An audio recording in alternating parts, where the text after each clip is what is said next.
और अब वक्त है सत्य और तथ्य का। 2026 आ चुका है। सबसे पहले आप सभी को हैप्पी न्यू ईयर, नववर्ष की शुभकामनाएं। लेकिन क्या आपको भारत के ओरिजिनल न्यू ईयर के बारे में पता है? क्या आपने भारतीय नववर्ष को कभी वैसे सेलिब्रेट किया है जैसे रोमन नववर्ष को करते हैं? 1 जनवरी को नववर्ष मनाइए, लेकिन थोड़ी जानकारी अपनी जड़ों के बारे में भी जुटा लीजिए।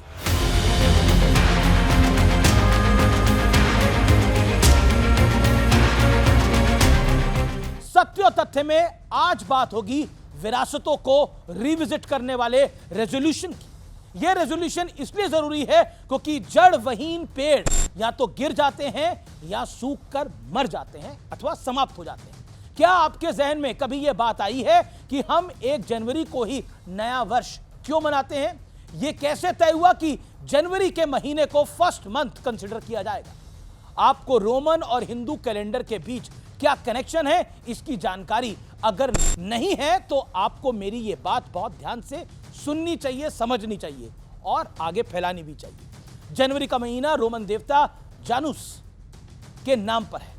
40वें ईसा पूर्व में जूलियस सीजर ने जूलियन कैलेंडर शुरू किया। इसमें 1 जनवरी का साल का पहला महीना माना गया। फिर 1582 में पोप ग्रेगरी 13 ने ग्रेगरियन कैलेंडर तैयार करवाया, जबकि हिंदू नववर्ष हमेशा मार्च के ही महीने से ही मनाया जाता रहा। रोमन देवताओं के नाम पर अंग्रेजी कैलेंडर के कुछ महीनों के नाम हैं, लेकिन सितंबर से दिसंबर तक के महीनों के नामकरण कैसे हुए, उनके इतिहास में इसकी ऑथेंटिक जानकारी नहीं है। सितंबर के सेप्ट को लैटिन में 7 कहा जाता है।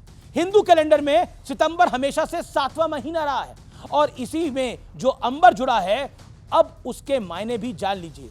जब सूरज 12 राशियों में से 7वीं राशि में होता है उसे सप्त अंबर यानी सितंबर कहा जाता है। जब सूर्य 8वीं राशि में होता है तो उसे अष्ट अंबर यानी अक्टूबर कहा जाता है। ऐसे ही नवंबर और 10 अंबर का नामकरण हुआ, यानी हिंदू कैलेंडर के 7वें महीने को सितंबर कहा जाता है, लेकिन अंग्रेजी कैलेंडर में यह 9वें नंबर पर आता है क्योंकि जनवरी और फरवरी 2 महीने मार्च से पहले जोड़े गए हैं। इसलिए अंग्रेजी कैलेंडर में सितंबर 2 महीने पीछे खिसक गया। लेकिन क्या इसके बारे में आपको पढ़ाया गया? शायद नहीं। और विरासत की बात केवल कैलेंडर तक सीमित नहीं है। सोचिए, सिखों के अलावा कितने लोगों को वीर साहिबजादों के बलिदान के बारे में पता रहा होगा?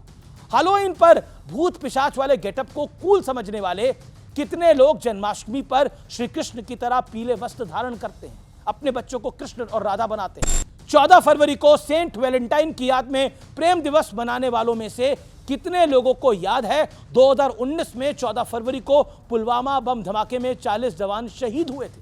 सोचिए कैसे कोणार्क सूर्य मंदिर में सन की पोजीशनिंग से ही सही समय कैलकुलेट किया जाता है। कोणार्क सूर्य मंदिर का निर्माण 1250 में हुआ था, 1250 में, जबकि दुनिया की पहली मैकेनिकल घड़ी 1275 से 1300 ईस्वी के बीच बनाई गई।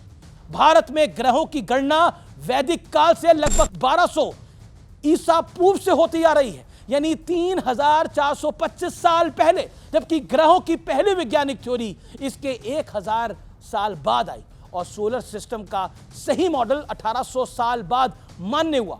ये तो महज चंद उदाहरण है, थोड़े से एग्जांपल्स हैं। भारत का इतिहास इतना गहरा है, इसमें चाहे जितना गहरा गोता लगा लीजिए, लेकिन तह तक कभी नहीं पहुंच पाएंगे।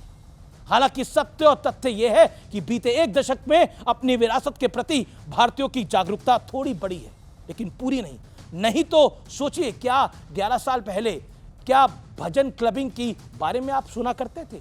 लेकिन अब दिल्ली में भजन क्लबिंग की शुरुआत हो चुकी है, यानी माहौल क्लब वाला लेकिन संगीत भजन वाला। दर्शकों, सत्य और तथ्य में आज के विश्लेषण का मकसद किसी की लकीर को बिल्कुल छोटा करके दिखाना नहीं है।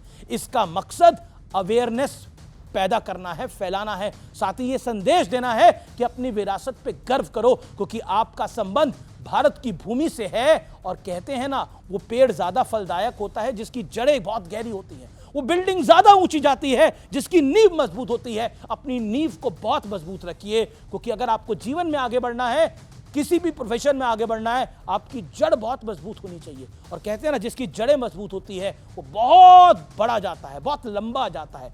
लंबा चलने के लिए, आगे बढ़ने के लिए अपनी जड़ों को बहुत सॉलिड रखिए। आप जेन जी हैं, जेन अल्फा हैं, कोई भी जनरेशन है, जड़ आपकी, रूट्स जो आपकी हैं वो आपकी रहती हैं, वो किसी की नहीं हो सकती।